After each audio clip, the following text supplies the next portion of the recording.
刚刚讲到美国对于台湾的态度、利益这件事情，川普总是语不惊人死不休，每次一发言，哇，真的是永远都要报道好久好久。这一整张戏剧都在谈他今天记者会早上台湾时间又讲了什么？哇，川普其实1月20号就要上任了，但迫不及待告诉大家，80分钟在海湖庄园召开记者会，5大点啊，个个都是重点啊。他说要把杜拜富豪对台湾对不起，对美国投资200亿。也不希望设风电场，什么绿能啊、光电啊都不用想，全部就要往这个传统的能源来发展。誓言还要并吞巴拿马、格陵兰、加拿大、墨西哥，最后要求北约军费提高到5%，5个百分比。所以这个扩张领土，哇，这全部的地图都变成美国的，不排除武力还要取得巴拿马运河，厉害了吧？这个运河说是我们的，在我们的境内哦，我们一起帮忙，当年一起合作盖的，所以被中国大陆控制，不能接受，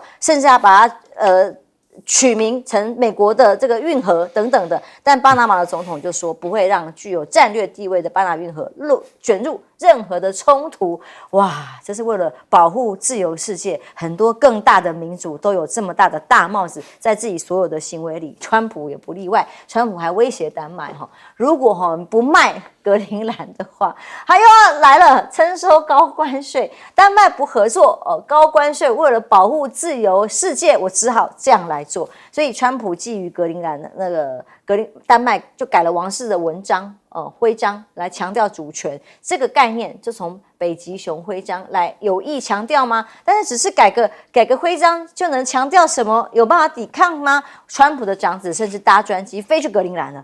媒体就猜，难道是要谈并购吗？他说没有，我只是游客而已。到底怎么样呢？因为他这个狂言实在发的太多了。其中我刚刚还看这个，我以为是网络的梗图，仔细一看不是呢，这个是川普自己的社群脸书上的账号发的。发什么？他把加拿大的地图贴成美国国旗，然后上面写 United States。哇！川普记者会上今天就讲要把加拿大变成美国第51州，而且用经济力把它并吞下来，因为加拿大拿了我们太多好处跟利益了，干脆成为我们51州刚好而已。哇！杜鲁道虽然刚宣布要辞职了他就说要加拿大成为美国的一部分，不可能啦然后加拿大安大略省省长更有 guts， 福特他说的是干脆让我们买下拉斯维加斯加上明尼苏达州、明尼就整个州的，我们买下2个州好了啦。我们比你们真正的更懂民主，更有人权，而且不会有性侵犯当总统。所以真的是互相在玩嘴皮子，还是真的要硬干呢？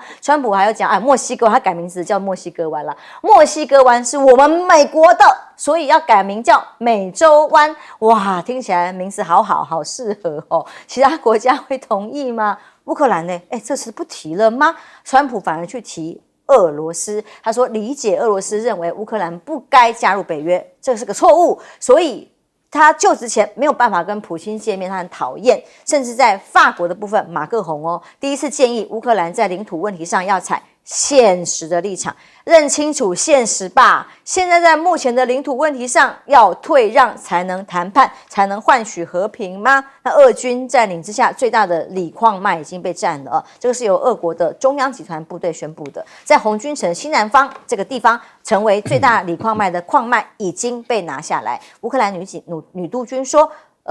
乌克兰的高层战略似乎不是全力保护城市跟人民，而是追求短期的象征性胜利吗？相信他们现在的士气也很难高涨。川普甚至质疑北约会员国军费支出太少了 ，GDP 占比应该5%，现在还没有空顾到台湾，不知道下一波关心他的时候，我们就要瑟瑟发抖吗？戴老师，川普每次记者会都是大鸣大放这次记者会蛮重要的，因为是在他当选之后，在海湖庄园第一次的这个记者会，很重视，也很盛大，放出很多讯息来。第一个讯息就是他不会为气候暖化做任何贡献，他已经摆明了，他是谎言。对，他已经摆明了，这个气候暖化是假的，是谎言，所以他不会为气候暖化、地球的升温做任何贡献。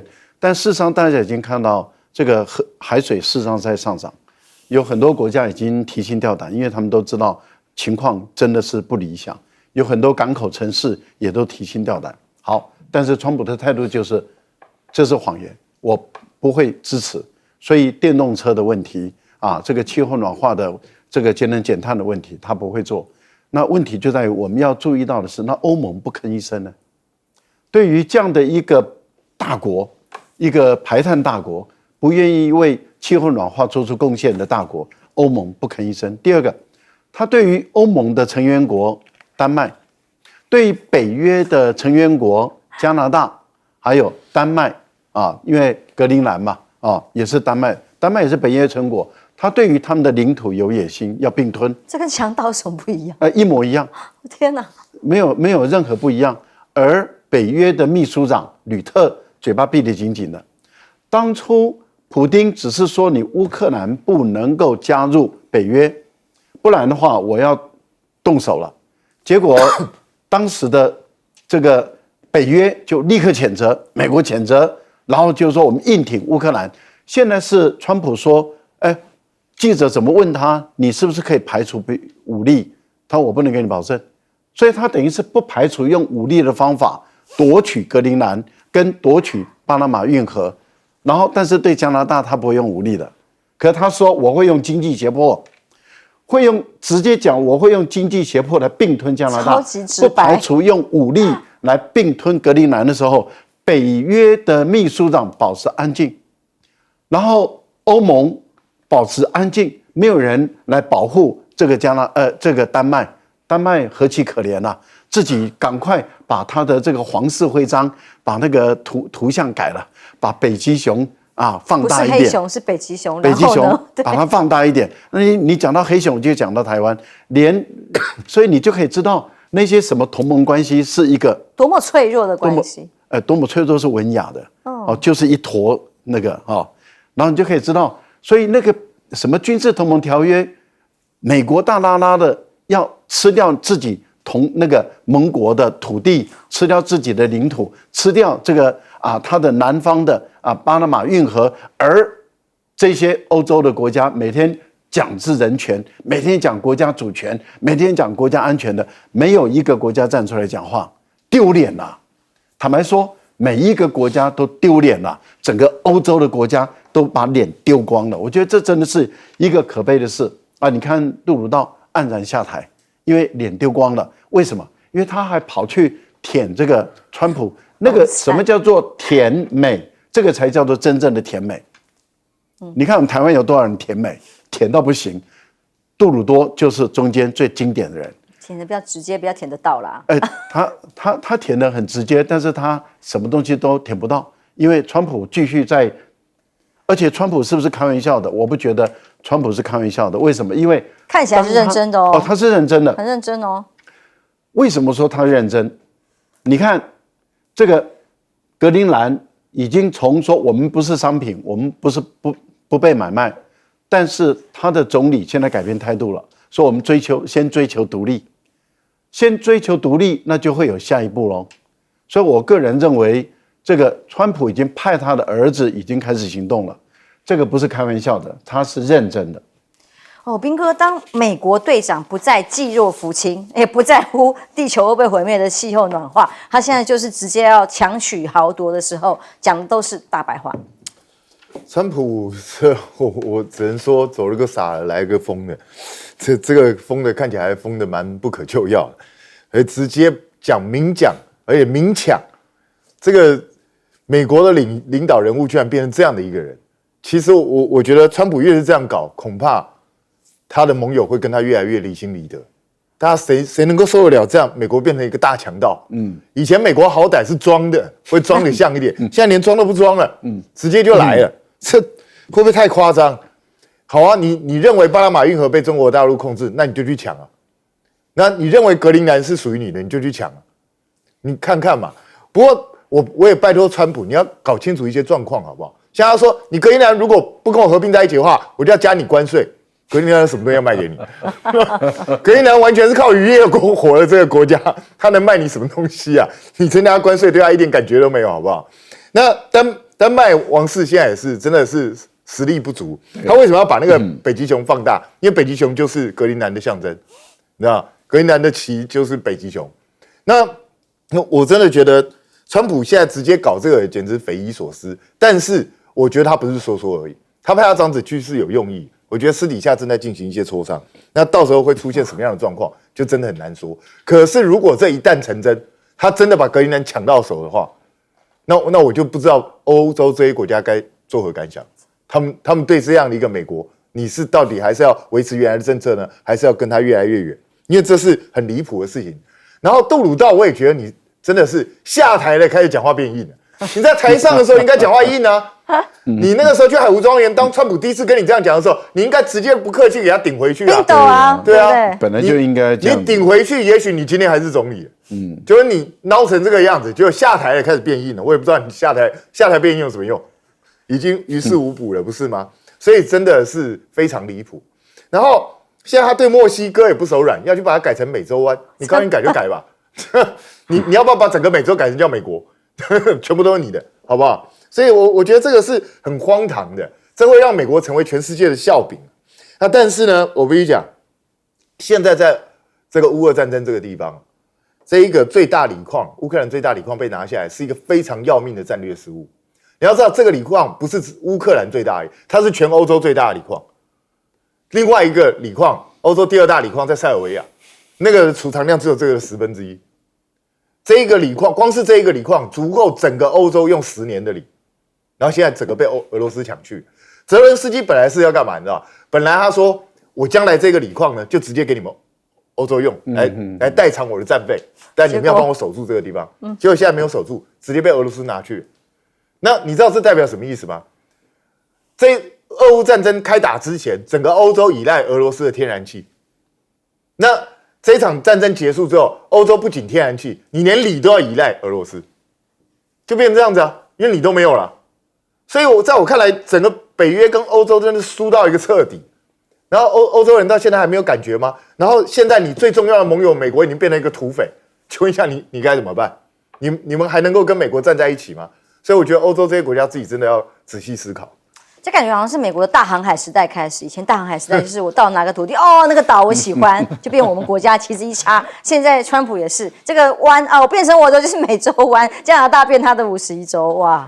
我想确实这样了。紧接着下来，我相信川普会抢的不是地球而已，他包括外太空他都要抢这个他一定有这个计划，你不要大家等着看，包括月球，包括火星是。那问题是说，当你这个要跟这个要到外太空去竞争来讲，你就会碰到对手那个对手叫中国可能在这方面来讲的话，那你去欺负这些小国家，比如或者是这个体力比较弱的，包括加拿大啦、挪威啦这个墨西哥啦、这个巴拿马，你大概弄得动他们，那你去弄中国看看，你有本事你不要欺负这些小国嘛，你有本事你就跟中国来一场硬的，那你真的能够打败中国，我觉得你才有可能称霸全世界。听起来现在最客气的反而是对中国的大陆的习近平，就应了我们经常讲的一句话，这叫什么？叫欺善怕恶嘛，对不对？欺负那些弱小的国家，国力实力不如的，不管是经济或者军力都不如的，你看哪一个不是？包括加拿大，包括这个丹麦好欺负，都好欺负的啦，包括巴拿马，那你欺负一下中国看看，你去弄弄看，你也有本事，对不对？你把这个，譬如说是这个第一岛链这些国家，你说这边改成叫美国湾，我们听听看，那看看会有什么样的后果，会不会擦撞出火花？那乌克兰来讲的话，确实如此。你知道这个女督军讲的话很有她的意思。舍甫琴科距离红军村你知道多远？2公里。所以这么近，隔壁而已啊。所以他现在被夺取之后，红军村大概已经结束了。那这个女督军她不是军人出身，她的女督军是怎么来的？是这个等于说是北约放在这个地方监督乌克兰军队的一个这种职务，因为她以前她都不是军人出身的，她都是在什么？都是在北约很多个国家当过领事啊，当过这个外交官啊，当过什么，所以北约对她是很信任，把她放到乌克兰来。那他就在这边，等于说是有点地下皇帝、地下军事指挥官一样，他这边大肆指挥。那他的理念跟乌克兰的军人很多理念是不符的。那包括到之前的这个扎卢日内也是被他弄掉的，包括像现在舍尔斯基，他也在批评，因为他的观念就是我就是要争取一个土地。那军人来讲打仗，我是以歼灭敌人有生力量为主的那现在我相信乌克兰现在正在我们现在这个节目进行的同时。他正在做这个最后的一次的反攻。这个反攻地点就是库斯克那场战役，现在正在打。那目前来讲，我知道的战况是，这个乌克兰来讲的话，像库斯克的这沿着 R200公路，像贝尔丁要向库斯克核电厂发起攻击，但是从这场战斗从1月2号开始开打到现在为止，这个乌克兰已经发起了2波的攻击，但是都被这个俄罗斯挡下来。那现在正进行第3波的一个攻击。那我跟你讲啊，这个攻击我将它形容成一种就是日本的万岁冲锋式的攻击，也有最后的力量用在这一波。那如果这一波失败的话，很可能乌克兰所有部队就即将打完。那我相信泽伦斯基他会做出这么大一个赌注，也是因为川普当选了，他希望说是被逼上谈判桌的时候，他有一个有利的态势。可是很遗憾的，这场战争目前来讲，俄乌双方伤亡都非常的惨重。是，接下来看看韩剧还没演完，而且一次比一次仍然是这么的精彩。高潮迭起啊，究竟能不能拘捕得了尹锡悦呢？韩国法院呢，本来是昨天是最后一天的期限一过，应该是不能拘捕了。结果现在批准延长啊，公调处把拘捕的时间延长了逮捕令，那期限还可以往后延的时候，也有一说今天可能要进行逮捕，怎么海空都准备好了等等的。结果呢，发现有不明车辆从官邸离开，这个车默默的离开的地方，这个里头坐了什么人？被怀疑有可能尹锡悦已经脱逃了吗？公调处处长还公开的说，有可能这辆巴士就停在官邸外面，而且根据这个消息是南韩最大在野党安奎博说的，他说尹锡悦已经离开龙山了，还要进一步核实，但是他判断应该离开官邸前往第3个藏身地。不管你这些人公调处拿到多少延长，我不想被你逮捕，我就是要拒绝所有认知的法律的程序吗？那但是呢，现在各种可能性是这样说，他的律师却说没有哦。到底能在不在还没有办法判断吗？这个到底怎么回事？路透社报道，他的律师回应驳斥这个是乱七八糟的传闻，强调尹锡悦还在官邸里没有离开。那如果离开，要去哪里躲？有被说是像美国驻韩大使馆啊、美军驻韩基地啊。那莫非那个之前国务卿来这里是谈这个事吗？没有啦，我乱想。但他到底还在不在，都还是个谜呀，不是很好笑吗？布林肯叫他去美军驻地那里吗？乌山空军基地吗？那就有美军保护吗？是唯一的可能吗？但以我们看到目前准备检警要发动的攻击，分了3道防线。这个有直升机攻坚、高地战守。我们还看到地图是这样，第1道防线。哇，人类路障啊，把一堆包括支持者啊，还有一些人聚集在这个地方。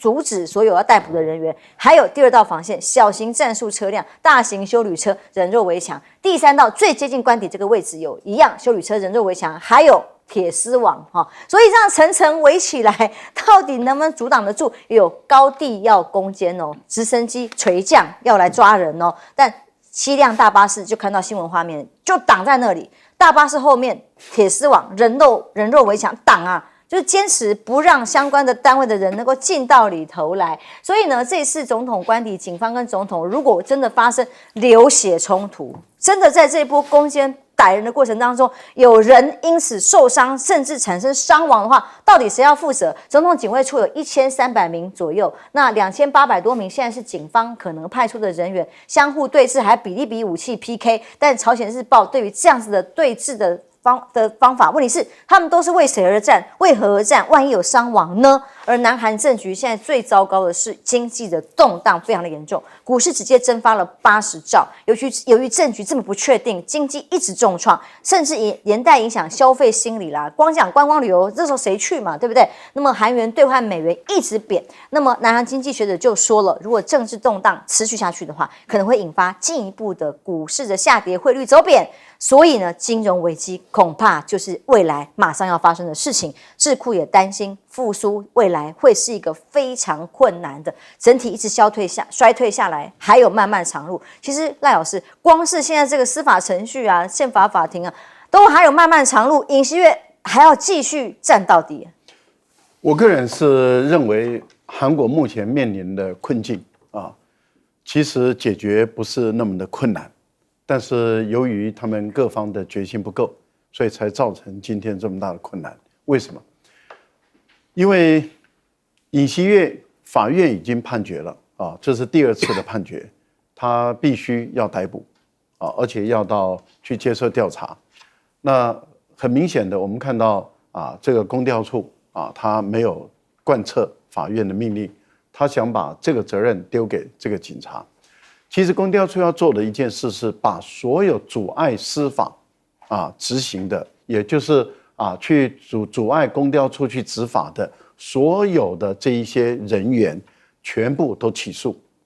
那也就是说，他们就面临他们要吃法律官司的问题了。那我觉得这个是不难的事情，也就是把他的警卫处的这些负责人跟他的执行的士官、士兵、军官们、警官们全部都起诉。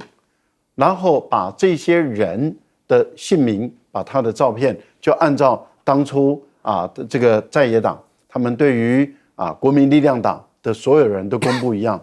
那这些人的家属，他的太太、他的小孩，他面临他的先生的愚忠，然后罔顾韩国的国家利益，然后去做这些包庇罪犯的这样的一个事情，这是要引以为耻的。以韩国的社会来讲，是还有羞耻心的，不像有一些台湾的政党已经毫无羞耻心了或者是那些政党的支持者已经没有羞耻心了。但是韩国的社会还是有羞耻心的这样的情形下，我相信这些远警或是这些军人，他们一定会去思考他的愚忠对还是不对，他要跟整个韩国的法律要对抗吗？一个军人或是一个警察，难道不就是应该要守法吗？应该要执行法律吗？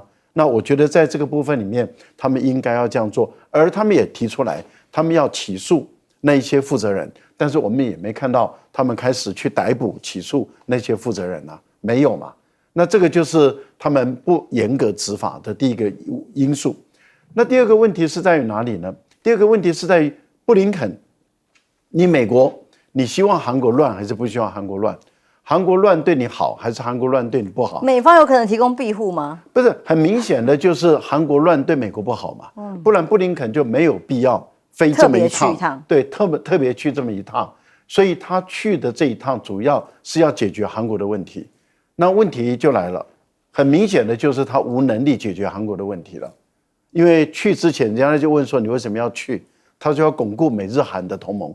可是你要再问他说，以目前韩国已经陷入无政府的状态，因为这个领导人被弹劾，但是拒不下台，然后这个要被逮捕，拒不被逮捕，然后他的代理总统接二连三的都被弹劾，然后现在的这一位是最不名正言顺，而且也已经在被调查，很有可能也会涉及叛乱罪。那这样的一个政府已经整个都瘫痪的中央政府，是不符合你美国人的利益。那你来的时候，你是要来解决韩国的问题，还是要解决什么问题？没有嘛，他什么能力都没有。这个就是证明了拜登的团队执政这4年，什么国际问题都没解决，俄乌的问题发生战争没解决，中东的问题到今天为止摆平不了，从以哈的冲突发展到以色列跟利比亚的冲突，不是到黎巴嫩的冲突，现在发展到叙利亚的内部恐怖分子伊斯兰国的这个被美国通缉1000万的悬赏金的，成为这个叙利亚的目前的领导人，而美国准备要承认他。你看看整个都被搞得价值错乱，然后亚洲这个地方，朝鲜你4年以来让他的整个导弹发展到今天这个地步，极音速刚刚丽将军讲的。极音速导弹都做出来了，12马赫的导弹都做出来，你今天你拜登装的没看见，而且他就是直接羞辱你布林肯，就在你布林肯到的那一天发射给你看，打给你看，你布林肯一句话都不敢讲，拜登、苏利文一句话都不敢讲，然后韩国的问题解决不了，到日本去被人家骂一顿，说你今天对于日本的制铁不能收购美国的钢铁，你给我讲出一个道理来。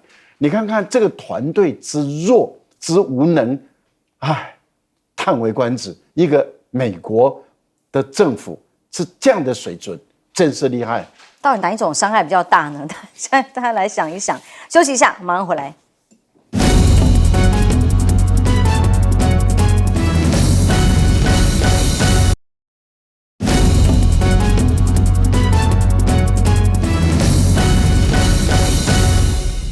我们台湾呢，执政党在逮捕在野党嘛，你主席领袖嘛。那在韩国呢，是执政党在逮捕自己的总统哦，所以这一道一道的防线，现在直升机准备攻坚，到底抓不抓得了，以及连他到底还不在官邸都不知道哎。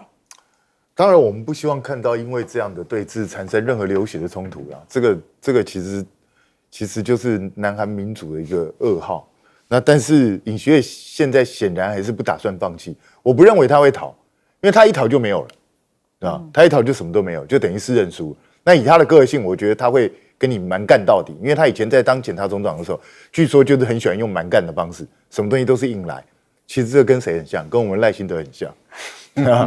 所以就是跟你硬干到底这种性格。那布林肯来到底本来想要起到什么作用？我在猜啦，布林肯本来可能以为他可以说服尹锡悦，就是要尹锡悦放。其实对美国来讲，这样是最好的结局，就是尹锡悦自己放弃，然后美国提供给你政治庇护，让你到美国去，包括他太太，对，很重要，就是至少让你逃避坐牢的这样的一个灾难嘛，然后让你能够全身而退。可是我想尹锡悦可能不愿意接受这样的一个东西，因为他一离开就永远没有了，而且他就会成为南韩历史上的罪人，所以他还企图翻案。而且我告诉大家，他这个企图不是完全没有可能会实现哦。为什么？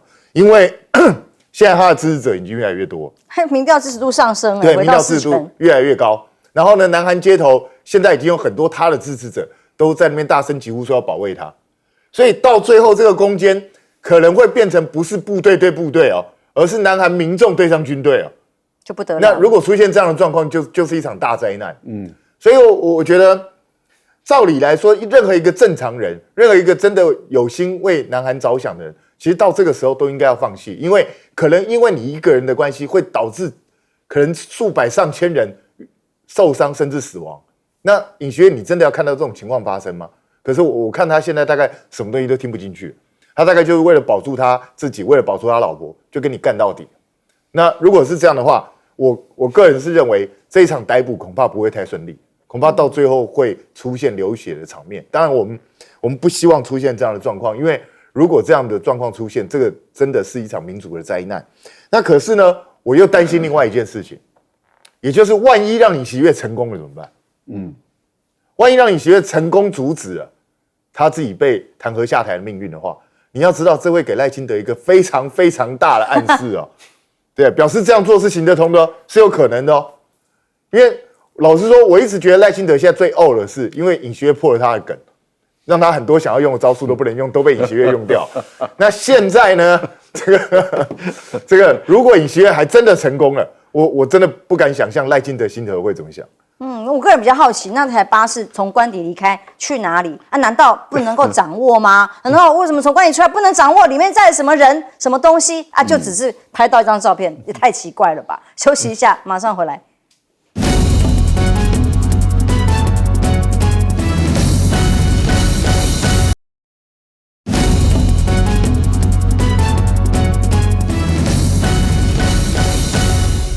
南韩要逮捕被解职的尹锡悦，这样的行动现在已经第二次，好像不知道什么时候出发，抓不抓得到？现在还有车子跑掉，人在不在都不知道我特别要讲哈，其实我们讲说是保护总统的、保护尹锡悦这些军人来讲，他虽然说是军人，但他不是韩国国防部的军人，他是直属总统府的军人，所以他的职责只有一件事情，就是保护总统。那这些军人来讲，通常都是属于特勤单位。所以特勤单位就是说，他从中尉开始，一直到那里面升到中校或甚至于上校，他不跟国防部的所有其他的军事单位轮调了，他就是在里面自己的管道晋升，然后跟国防部要了这些员额之后，我要几个少校、几个中校、几个上将，几个中将了哈，少将的员额之后，他们自己里面的人，这生态系统它就是这里面系统。那现在来讲，当然他的职责只有一件事情，就是保护总统。那你除非说是他被解除这个任务，那谁可以解除这个警卫队的任务呢？就现在的代理总统崔相木可以解除，他可以说你现在我是代理总统，我现在命令你不可以抵抗，不可以抵抗安调处。那如果说崔相木下了这个命令以后，他们就不会抵抗，因为军人来讲就是奉命行事嘛。那现在崔相木为什么不下这个命令？我觉得他当然也是取巧了。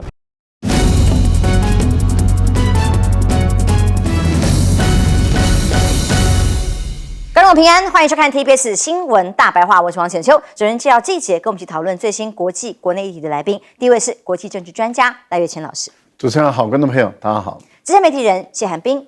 主持人好，大家好。退役少将厉正杰将军。浅秋好，各位观众大家好。来看看这个在近来一开年，很多天灾人祸不断，其中这个震度高达6.8的西藏强震，哇！因为大家本来以为说这个地方比较多，不会太高的楼层，但显然仍然造成了数千栋房屋的倒塌，这震度实在是太大了，甚至已经有26人的死亡，也造成了很多人的受伤，家破人亡。赖清德总统这个时候在社群上面发文哦，他强调台湾的心跟这一次地震受到影响的西藏人民、周遭地区同在。同时也向罹难者的家属表达最深切诚挚的慰问，这当然是一个非常有人性啊，基本上该有的道德的高度，对一个领导人来说。可是什么这个标准在台湾有很多个吗？不一样吗？人道的标准，西藏有时候跟他同在一起，有时候连碰都不能碰吗？例如在台湾居然有一个叫做红色店家地图，有侧翼网友吗？用 Google 地图去把每一个店家，哎呦，可能涉及有红色背景，其实可能是什么？老板去西藏旅游过都不行或者去过中国，用过中国无人机也不行。那或者是各种只要有简体字认识任何只要他认为不对啦，就有超过400家被列为贴上红标签的亲中立场。西藏连旅游都不行的时候，总统人家说跟你同在一起，要不要侧翼了解一下发生什么事？那当然，凡事抗中嘛。海底电缆出了事情，就硬要说是不是大陆的渔船货轮干的呢？那么，甚至这位台湾人工智慧实验室创办人杜义景提出了4点大质疑：怎么会这么巧？基隆外海海沟海缆顺兴39号航行路线各种的深潜船只反复在电缆海缆上面垂直行走。很难说不是故意的，他也不是说是故意的，他只说很难说不是故意的。这个复述的这个语言实在是让人家看不懂。但重点是你如何证明人家是有罪的嘛？重点是如此因为如果说商船要下锚，刻意去破坏海缆来封锁台湾的话，专家来批评的时候，像这位中华战略学会的资深研究员张静专家，他就说这怎么几率太低了吧？因为这个叫做跨太平快线的缆线呢 ，TPE 是最初倡议布置是中国联通中国网通中华电信联手发起的，所以一旦坏掉了会有问题要维修要付钱的有6个企业，甚至是跨两岸的企业都要负责，所以指控说中国大陆自己有意破坏，然后破坏自己的资产。搬石头扎自己的脚，他认为不合常理，更何况船锚也不是破坏海缆的适当工具，要比好莱坞电影更加离奇难测，才能一直下锚把它破坏掉吗？那再来，赖清德说是响应川普政策吗？还是林佳龙现在也代表了国防部，代表了赖总统呢？因为他在接受日本媒体访问的时候，林佳龙很大气的喊，接下来呢将会响应川普的政策，增加国防预算。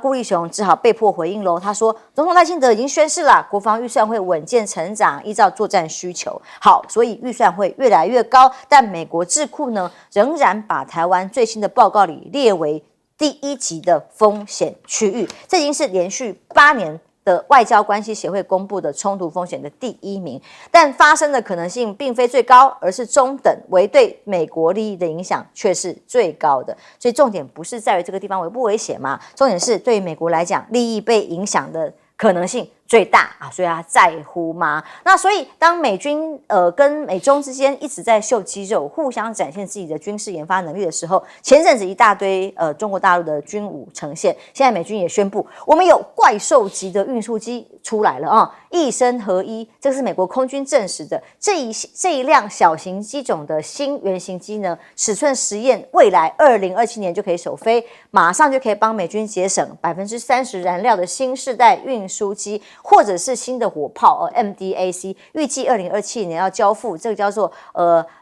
多领域炮兵火炮，来作为新一代防空火力的选择。那互相在做较劲，甚至呢有配备越来越多在各种的功能上面。所以，但是武器如此，那是不是很多研发的预算不够让他的一些武器发展停摆？人呢？更是关键。在人的这件事情，美国旧金山联邦法院的法庭文件显示，3万多名因为性向、性别可能取向不同，例如同性恋或双性恋等等的，像这样性取向的人有3万美军，因此而被迫退役。那像这样的被迫退役呢，他们集体提出了求偿。其实如果后来川普的政策真的要上路的话，那更可怕了。连女性各方面的性别，他都有意见，都要勒令退伍的话，那美军这3万人集体求偿，现在可能会说，好吧，那我们官司还要打吗？那不如我们和解，怎么样？美国国防部考虑用荣退的方式，而不是逼退的方式，让他们解决问题。有没有办法解决还不知道。但解放军的布局核战争被拿来相提并论，是说动4·1型的小堆潜艇现身了。这个腾讯网说，这个解放军可能可以透过这个大规模建造这样类型的潜舰，就可以针对039型的潜舰进行改造，完成短时间实现全核武化。就是携带核武在机型上面的这样子的可能性的目标吗？彬哥，先来看看哦，赖总统对于西藏的这个灾情给予哀悼，当然是应该的，但为什么在国内标准会差这么大？我觉得不管怎么样，赖清德做这个东西还是值得肯定的。因为如果能够让两岸之间的紧张态势能够降温一点，我觉得不管什么方法，我们都应该要去尝试，甚至提供人道协助。对，我觉得都可以啊。这个因为大家都是人类嘛，都在同一个地球村嘛，所以我觉得这些都是我们可以去考虑的方向。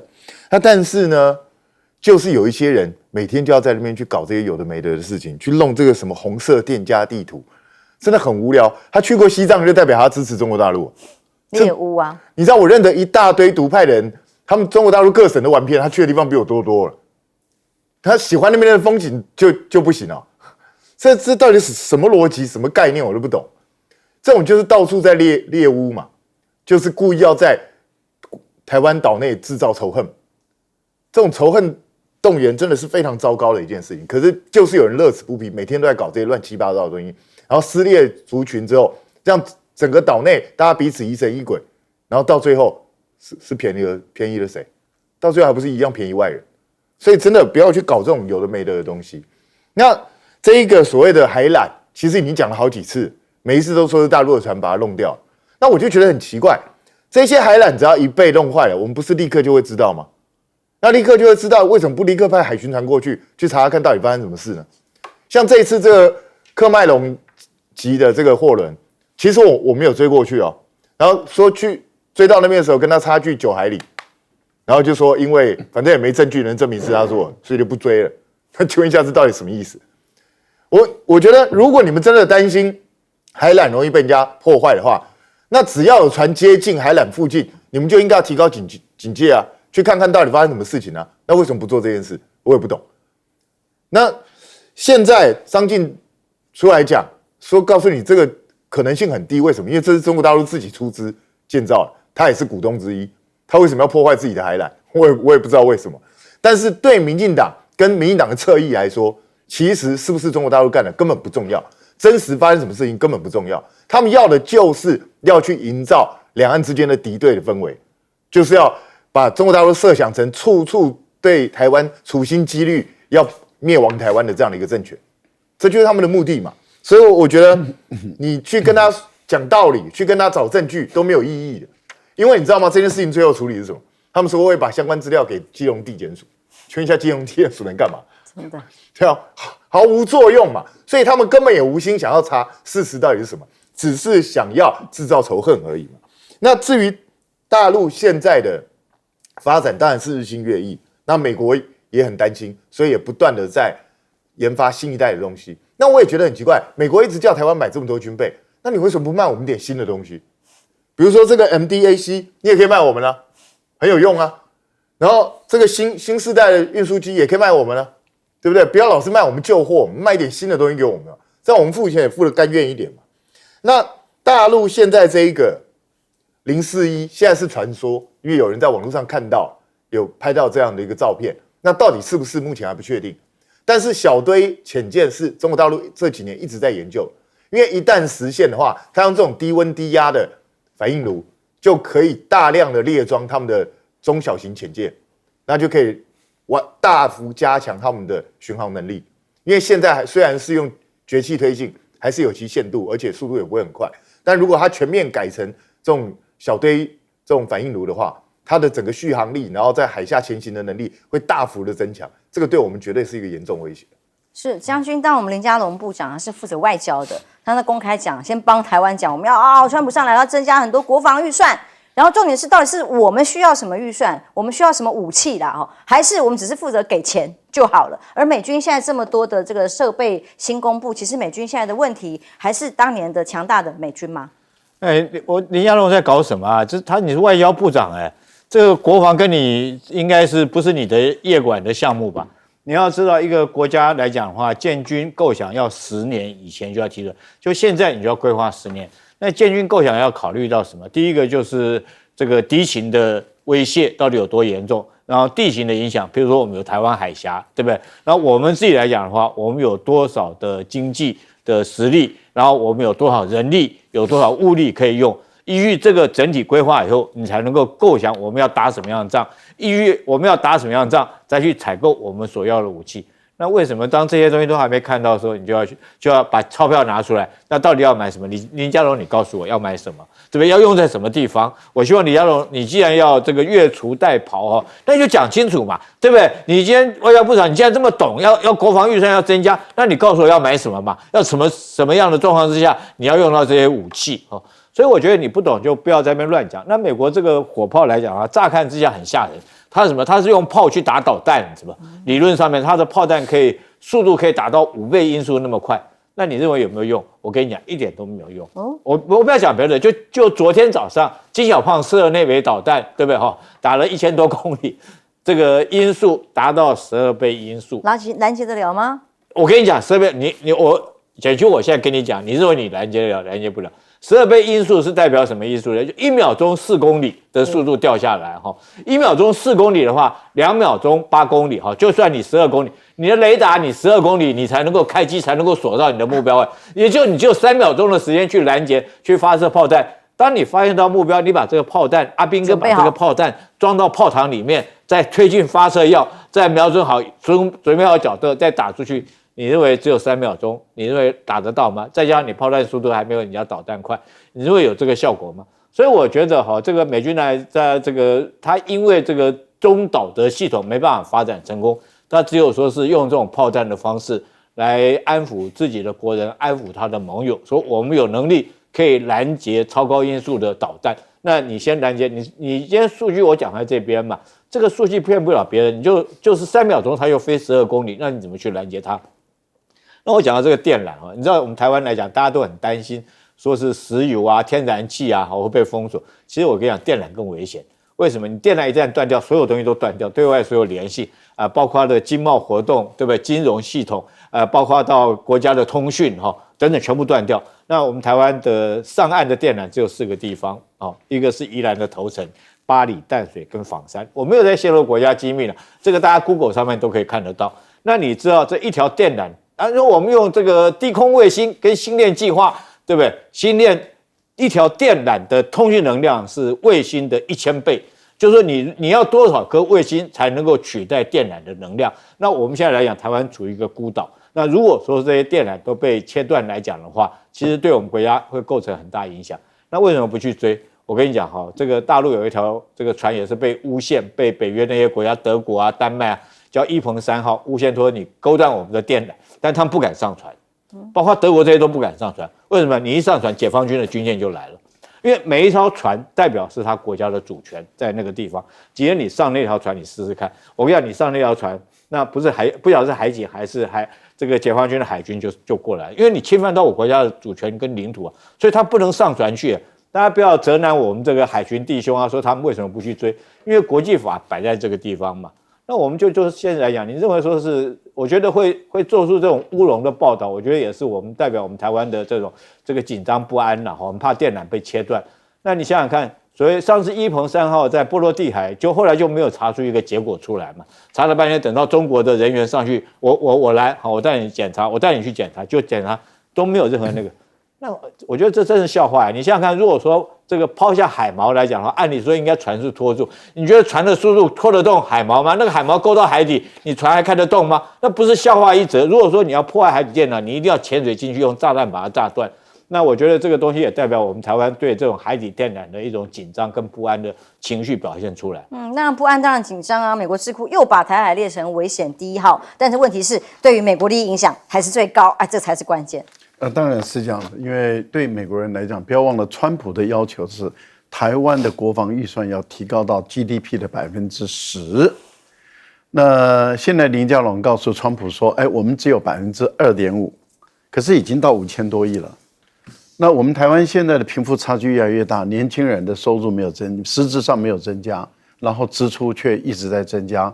我们现在的这个退抚制度，你看现在对于警消都这么的抠门啊，然后对于退休的军公教人员都把它减到60%多了。”都违反了当初政府的承诺。当初政府承诺是说至少要80%，结果现在已经砍到60%多。那警消啊，现在要80%都不同意了。那问题就在于，目前我们的财政预算是很紧张，社会福利、退休各方面都需要支钱。结果你在国防预算里面，从过去的3000多亿，在蔡英文的8年任内已经拉到5、6千亿了。